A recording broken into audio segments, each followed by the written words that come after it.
इस हादसे में इस फ्लाइट एक ऐसे जगह पे गिरा जो देश के सबसे बेहतरीन मेडिकल कॉलेज में से शुमार एक मेडिकल कॉलेज का हॉस्टल था। नहीं है। और ये जहाज उड़ते ही क्यों जाकर गिर गया? इतना महंगा जहाज और डबल इंजन जहाज है कि अगर मान लीजिए एक इंजन फेल हो गया था तो दूसरा इंजन काम करने उसका दोनों इंजन फेल हो गए। ये संयोग नहीं है, ये संयोग नहीं है, ये बड़ी घटना है, बड़ी बड़ी लापरवाही नहीं, ये बड़ी साजिश है। और तो तुर्की ने क्या अपना खेल दिखा दिया? ये बड़ा सवाल है और इसको जो है जांच के बाद ये सामने आएगा क्या सच है, क्योंकि ये तो मनीष जी कोई मन स्वीकार ही नहीं कर रहा। Tata Institute of Social Sciences जो बंबई के अंदर है, वहां पे सिर्फ इन्हीं कम्युनिस्ट कुत्तों को पाला जाता है, जो अल्सेशियन कुत्ते हैं, डाबरमैन कुत्ते हैं, इनको पाला जाता है कि तुम देश के खिलाफ भौंकोगे, देश को काटोगे। और टाटा बरसों से सो रहा है। सर नमस्कार। नमस्कार मनीष जी, दर्शकों को भी नमस्कार। सर एक ऐसा हादसा जिसने हृदय हिला दिया है, झकझोर कर रख दिया है। उसकी एक एक तस्वीर जब आ रही है, कई तस्वीर हमने सोशल मीडिया पर साझा किया। अंतिम समय में जश्न मनाते, टेक ऑफ करते फ्लाइट की कुछ वीडियोज हैं, तस्वीर हैं जो लोगों ने अपने लोगों को भेजे हैं। 242 लोग क्रू मेंबर समेत थे, उसमें से एक बच गया। कमाल है। वही जो कहावत कहते हैं ना, जो आको राखे साइयां। इस हादसे में इस फ्लाइट एक ऐसे जगह पे गिरा जो देश के सबसे बेहतरीन मेडिकल कॉलेज में से शुमार एक मेडिकल कॉलेज का हॉस्टल था।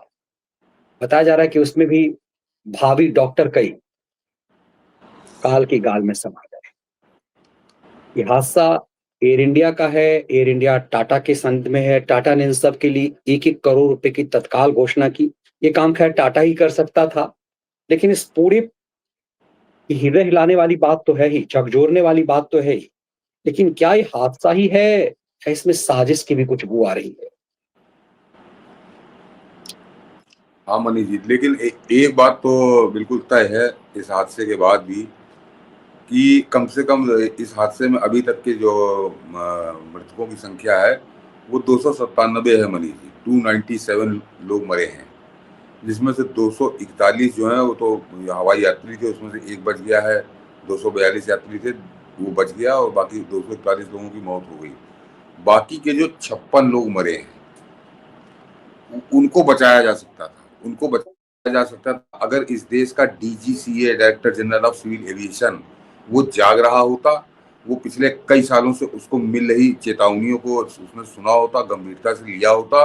और केवल हिंदुस्तान से नहीं, पूरी, क्योंकि दिल्ली का चाहे एयरपोर्ट हो, चाहे बंबई का एयरपोर्ट हो, ये इंटरनेशनल एयरपोर्ट है, तो इंटरनेशनल एयरलाइंस आती हैं, पूरी दुनिया से आती हैं। उन एयरलाइंसों ने बाकायदे इनको लिखित में इनको चेतावनी दी, इनके मुंह पे थप्पड़ मारा है, लेकिन उसके ऊपर क्या काम हुआ ये कोई नहीं जानता। वो जैसे के तैसे हैं। ये एक जिस जगह पे जहाज ये गिरा है, तो जहाज तो गिरता, लेकिन वहां पर वो मेडिकल स्टूडेंट का हॉस्टल ना होता। वो 56 जो मेडिकल स्टूडेंट बेमौत मारे गए हैं, वो कम से कम न मरे होते। ये संख्या 241 ही होती। ये एक तो आज का सबक ये है, जरा डीजीसीए को जो मिले हैं नोटिस, और पूरी दुनिया के एयरलाइन से मिले कि एयरपोर्ट के अगल बगल कितनी दूरी तक कोई भी इस तरह की आबादी नहीं होनी चाहिए। और पहले जो एयरपोर्ट बनते थे, तो आपको ध्यान होगा मनीष जी, हमेशा एयरपोर्ट के अगल बगल आबादी नहीं होती थी। एक तो ये है, तो 56 लोगों को तो मौत का जिम्मेदार तो मैं डीजीसीए को मानता हूँ कि इसने अगर अपने जो है जो नियम कानून है उसको लागू किया होता, तो शायद ये 56 लोग ना मरे होते आज। तो ये बेचारे जो मेडिकल स्टूडेंट थे, जो भोजन कर रहे थे उस समय, जिस समय दुर्घटना हुई, तो कितनी बुरी हालत में मरे हो, कैसी आग लगी, किस तरह से मरे, वो सब बता रहे हैं। तो इसको तो पहले दर्शक समझ लेंगे, डीजीसीए को इसमें बरी नहीं किया जा सकता। और अब भी क्या जागेगा कि अब भी उसी तरह से चलता रहेगा? अंधा पीछे कुत्ता खाए, तुम चिल्लाते रहो, हमको कुछ नहीं करेंगे। तो ये आने वाले समय में हम लोग को देखना होगा मनीष जी। दिल्ली और मुंबई के 2 रनवे ऐसे हैं कि जिनको इंटरनेशनल एयरलाइंस जो हैं उन्होंने ब्लैक लिस्टेड कर दिया है कि हम इस रनवे पे हमारे जहाज नहीं चलेंगे, क्योंकि यहाँ पे अगल बगल की बिल्डिंगे हैं, उससे कभी भी कोई हादसा हो सकता है। तो ये घंटे पहले बज चुके थे, घंटी नहीं घंटे बजे थे डीजीसीए की खोपड़ी पे। लेकिन डीजीसीए ने क्या किया? सब मौज चल रहा है, तो मोदी सरकार है, सब मौज है। ये पहले इसको समझ लें। दूसरे, ये जो आज जो विमान दुर्घटनाग्रस्त हुआ है मनीष जी, ये 15 साल पहले मार्केट में आया। बोइंग का विमान है, और बोइंग कंपनी ने अभी कुछ ही दिन पहले एक अपनी विज्ञप्ति जारी की थी, तो उसने बताया था कि जब से हमने विमान को बेचना शुरू किया है तब से हमको करीब करीब इतने थे 2137 विमान के हमको ऑर्डर मिले, और जिसमें से 1189, यानी समझिए 1190, एक कम 90 कि 1189 1189 का हम ऑर्डर दे चुके हैं। वो इस समय आसमान में उड़ रहे हैं और 15 साल से उसका सिलसिला चल रहा है। 15 साल में ये पहला जहाज है जो दुर्घटनाग्रस्त हुआ है। ये दर्शक इसको जरा समझें। साजिश क्यों कह रहा हूँ, इस पर भी हम लोग आते हैं कि 15 साल में पहला जहाज है, वो भी हिंदुस्तान में क्यों दुर्घटनाग्रस्त हुआ है। और उसका कारण है कि ये जो बोइंग का ये जो विमान है, इसको जो कंपनी देती है तो 50 साल की गारंटी देती है मनीष जी, 50 साल की, कि 50 साल तक ये जहाज पूरी तरह सुरक्षित होकर उड़ेगा। और ये जहाज जो आज दुर्घटनाग्रस्त हुआ है, ये 2013 में आया है, हिंदुस्तान में 2013 में आया है। तो इसको अभी समझिए 11-12 साल हुए जहाज उड़ रहा था, और 50 साल की गारंटी के साथ उड़ रहा था। और तो ये जरा इसकी बैकग्राउंड समझिए। और कि आज ऐसी जगह पे वो हुआ है एयर क्रैश कि सभी लोगों ने देखा, मतलब न्यूज चैनलों ने शुरू किया, उससे पहले सोशल मीडिया पे उसके वीडियो आ गए थे। बिल्कुल साफ नजर आ रहा कि किसी प्रकार का कोई सैबोटेज नहीं है, कोई तोड़ फोड़ नहीं है, कोई आतंकी घटना नहीं है कि कोई बम फट गया या कुछ हुआ हो। सीधे सीधे वो जहाज उड़ा, हवाई अड्डे से उड़ने के बाद वो ऊपर जा ही नहीं पाया, नीचे आके वो जाके बस्ती में गिर गया। और फिर क्या हादसा हुआ सबने देखा। तो एक चीज तो बिल्कुल एकदम क्लियर है कि ये कोई तोड़ फोड़ कुछ नहीं है। और ये जहाज उड़ते ही क्यों जाकर गिर गया, इतना महंगा जहाज और डबल इंजन जहाज है कि अगर मान लीजिए एक इंजन फेल हो गया था तो दूसरा इंजन काम करने उसका दोनों इंजन फेल हो गए। ये संयोग नहीं है, ये संयोग नहीं है, ये बड़ी घटना है, बड़ी बड़ी लापरवाही नहीं, ये बड़ी साजिश है। और अभी तो खैर अभी कुछ घंटे हुए हैं उस दुर्घटना को हुए, तो आगे आने वाले अब जब इसकी जांच होगी तब इसके कई पहलू निकल कर आएंगे, तो उसके बाद समझ में आएगा कि ये दुर्घटना हुई क्यों और इसके कारण क्या थे। कि हिंदुस्तान ने दुनिया का सबसे सुरक्षित और सबसे बेहतरीन जहाज जो 50 साल की गारंटी के साथ है, और जो आज तक दुर्घटनाग्रस्त नहीं हुआ जब से वो बनना शुरू हुआ है, ये पहला जहाज उसका गिरा, और कितनी मतलब टेक ऑफ करते ही गिरा और उसके दोनों इंजन फेल हो गए। तो इस इन कारणों का तो जवाब देना पड़ेगा, डीजीसीए को देना पड़ेगा। जो लोग जो जांच करेंगे वो इसका जवाब देंगे। लेकिन फिलहाल 300 लोगों की तो जिंदगी ले ली गया ये दुर्घटना। 241 वो और 56 वो 297 लोग तो मौत के मुंह में चले गए, जो जिनका इलाज चल रहा है। भगवान करे बच जाए, या उनमें से देखिए कितने लोग अभी गंभीर रूप से घायल, उनकी क्या स्थिति होती है। तो इसके पीछे जिम्मेदार कौन होंगे? ये तो निश्चित है कि वो जो दुर्घटना का वीडियो सब लोग देख रहे हैं, और कई एंगल से आ गया, हवाई अड्डे से भी आ गया कि हवाई अड्डे से उड़ा, हवाई अड्डे से उड़ते हुए भी आ रहा है, वहीं से उसको गिरते हुए भी आ रहा है, यानी कोई बहुत दूर हो गया नहीं। कि निश्चित तौर पर हवाई जहाज के अंदर कोई बड़ी टेक्निकल फॉल्ट थी। कौन जिम्मेदार है उसका? उसका जिम्मेदार कौन है कि वो जो हवाई जहाज के अंदर उसके दोनों इंजन फेल हो गए और उसको पायलट काबू में नहीं कर पाया। तो निश्चित तौर पर कोई बड़ी साजिश के तहत इस घटना को अंजाम दिया गया, जो मेरा मानना है। जांच के बाद अभी सामने आएगा कि उसका कारण है। कि अब आता हूं, जरा गौर करिए कि टाटा मनीष जी के बाहर नहीं हो जाएंगे। टाटा कोई महान नहीं कि भगवान नहीं कि टाटा के बारे में कोई बात नहीं की जाएगी या टाटा पे उंगली नहीं उठाई जाएगी। टाटा जो करे वही अच्छा है। टाटा का भी बड़ा वैसा अतीत है, लेकिन वो अतीत आज याद आ रहा है कि टाटा पे उंगली क्यों उठनी चाहिए। और टाटा पे उंगली नहीं उठनी चाहिए, टाटा पे उठना चाहिए मुक्का। ये टाटा ने पूरी एयर इंडिया खरीदने के बाद सबसे पहला काम इसने क्या किया मनीष जी? इसने जो एयर इंडिया की और एयर इंडिया का बेहतरीन रिकॉर्ड था दुर्घटना के मामले में, इसने आते ही एयर इंडिया की इंजीनियर्स की एसोसिएशन उसको भंग किया, उनको सबको निकाला बाहर। और उसके बाद इसने अपनी टेक्निक जो जहाज का ठेका है वो इसने तुर्की की कंपनी को दिया, तुर्की टेक्निक्स। यानी हिंदुस्तान के जो इंजीनियर थे जिनकी जिंदगी गुजर गई थी और जो बेहतरीन रिकॉर्ड के साथ थे, उन सबको उसने निकाल के बाहर किया, उनकी यूनियन भंग की, और उसके बाद ये लाकर दिया तुर्की की टेक। क्यों दिया इसने? आज तो चलिए ऑपरेशन सिंदूर जब आया तब तो तुर्की नंगे होके खड़ा हो गया, नंगे होके नाच रहा है हमारे खिलाफ। लेकिन तुर्की भारत के खिलाफ है, ये बात तो पिछले कई साल से बड़ी स्पष्ट है। 2019 में जब भारत ने 370 हटाई थी, तब भी बहुत खुलकर तुर्की हमारे विरोध में था।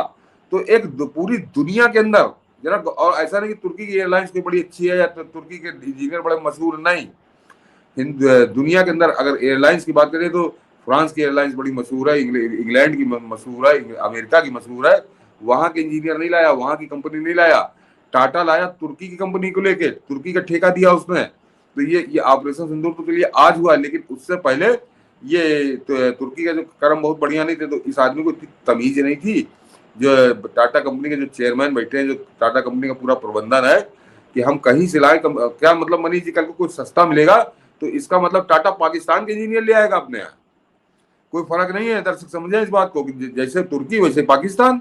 जितनी दुश्मनी हमारे साथ पाकिस्तान निभा रहा, उतनी दुश्मनी तुर्की निभा रहा है। तो तुर्की की कंपनी इस पूरे बेड़े का, एयर इंडिया के जहाजों के बेड़े का प्रबंध, तकनीकी जो है उसकी पूरी रख रखाव वही करती है। इसको अब आप समझिए। तो तुर्की ने क्या अपना खेल दिखा दिया?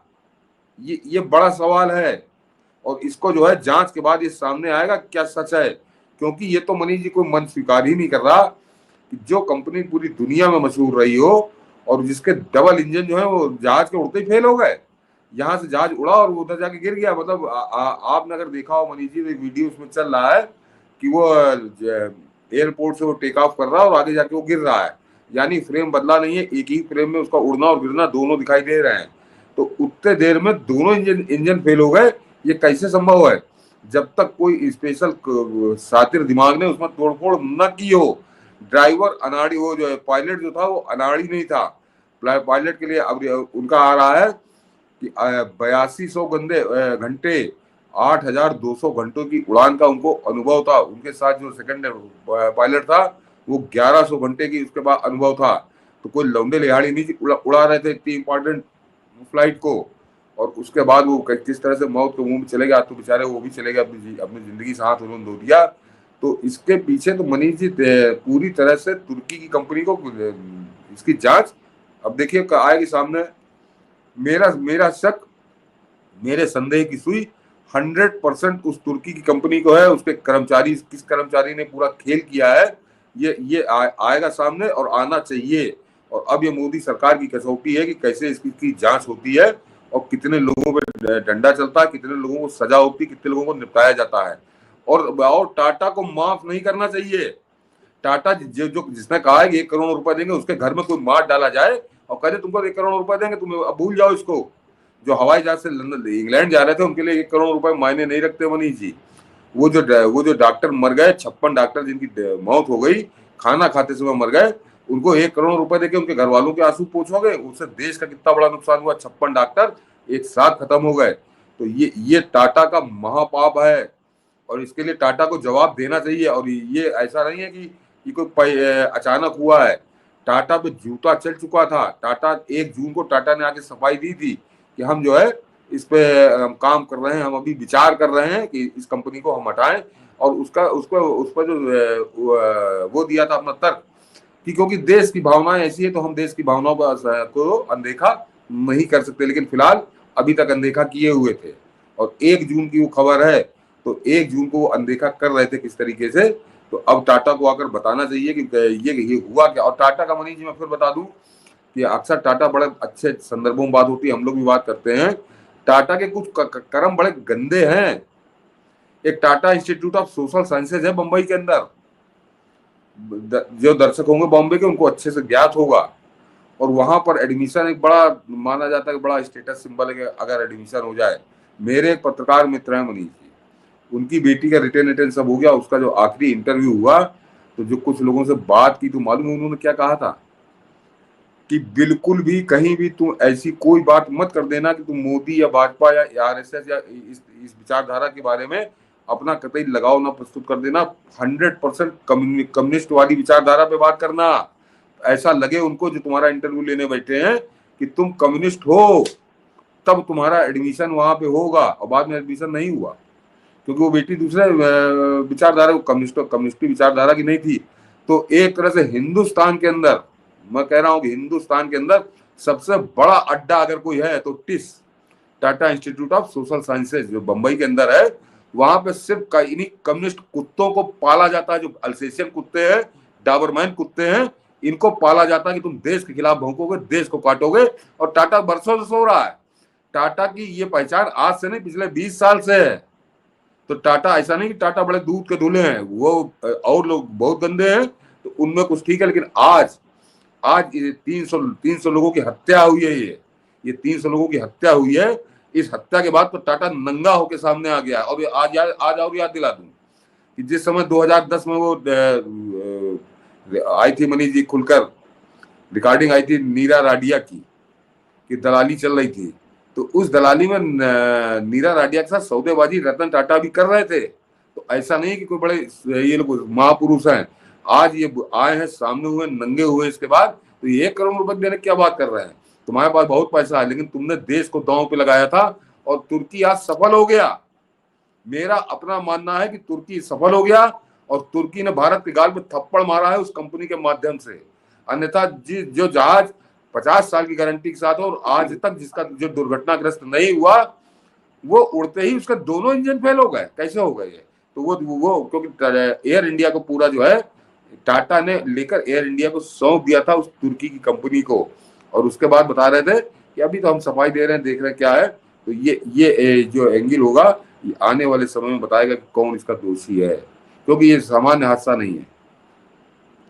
बॉम्बे हाईकोर्ट का एक फैसला भी चर्चा में है मैंने अभी उस पर आता हूँ, के फेवर में। अभी मनीष जी उस पर तो आता हूँ। पहले तो टाटा की सफाई हो जाए जरा, टाटा ने क्यों दिया, क्योंकि क्या पूरी दुनिया में कहीं उसको कंपनी नहीं मिल रही थी ठेका देने के लिए? क्यों तुर्की बजा के मरा हो?